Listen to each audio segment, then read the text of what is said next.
بسم الله الرحمن الرحیم. یو ورور پوښتنه کړې ده چې دا میاشت چې رانوې کېږي، سپوږمۍ راخیږي، دا اوس د شپې په اوله حصه کې راخیږي، په دوهمه حصه کې راخیږي، په دریمه حصه، او که ځانګړی وخت لري. د دغه ورور د پوښتنې په جواب کې باید ووایم چې سپوږمۍ اصلا د لمر سره یو ځای حرکت کوي. منتها لمر چابک دی او سپوږمۍ کراره ده. لکه د مثال په ډول یو سړی پر یو سرای باندې په یو ساعت کې 21 واره راګرځي، او بل سړی بیا تر هغه کرار دی 29 واره راګرځي. لمر او سپوږمۍ هم داسې دور لري پر مځکه باندې. که په ساده الفاظو ووایم دا خبره خو علمي ده، هغه د برجو خبره علمي ده. ته داسې فرض که چې پر دې مځکه باندې په میاشت کې لمر 21 واره راګرځي، سپوږمۍ 29 واره راګرځي. دا خبره ته یې ور په ذهن کې کښېنوه. اوس خو نو لمر تر سپوږمۍ چابک سو، سپوږمۍ هم ورکېږي نه، لمر هم ورکېږي نه. لکه لمر چې د میاشتې په هره ورځ کې ستا، سپوږمۍ هم د میاشتې په هره ورځ کې ستا.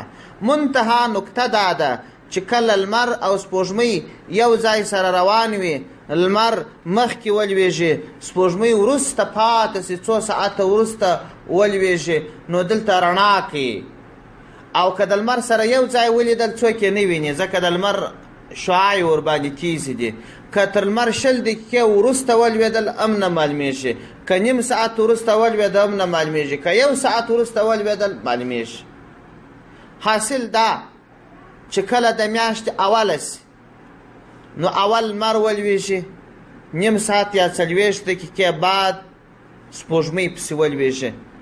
دلته خامه معلومه سي دغه د میاشتې اوله ورځ. دا سبا چې پر دې د مځکې پر کره باندې لمر او سپوږمۍ دواړه مزل وکړي، نو بیا په 24 ساعته کې لمر 45 دقیقې نور ځینې چابک سي. ته وګوره پرون چې سپوږمۍ پر هر څو وخت باندې لوېدلې وه، سبا به 40 یا 45 دقیقې تر هغه وروسته لوېږي. کله چې دریمه ورځ سوه، دریمه ورځ بیا 45 دقیقې تر هغه لا وروسته لوېږي.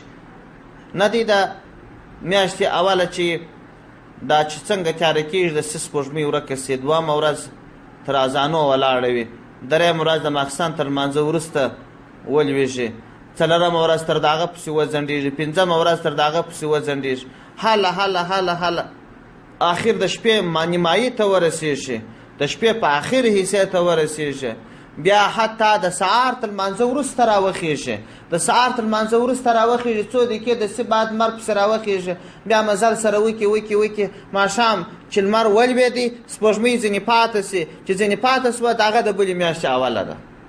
حاصل دا چې سپوږمۍ کله تر لمر وروسته سوه، دغه سپوږمۍ چې تر لمر وروسته کېږي، دا نو که چیرې کله د ورځې پر 4 بجې باندې سپوږمۍ تر لمر شاته سي او لمر ځینې مخته سي، بس د هغه 4 بجې د نوې میاشت تولید وسو.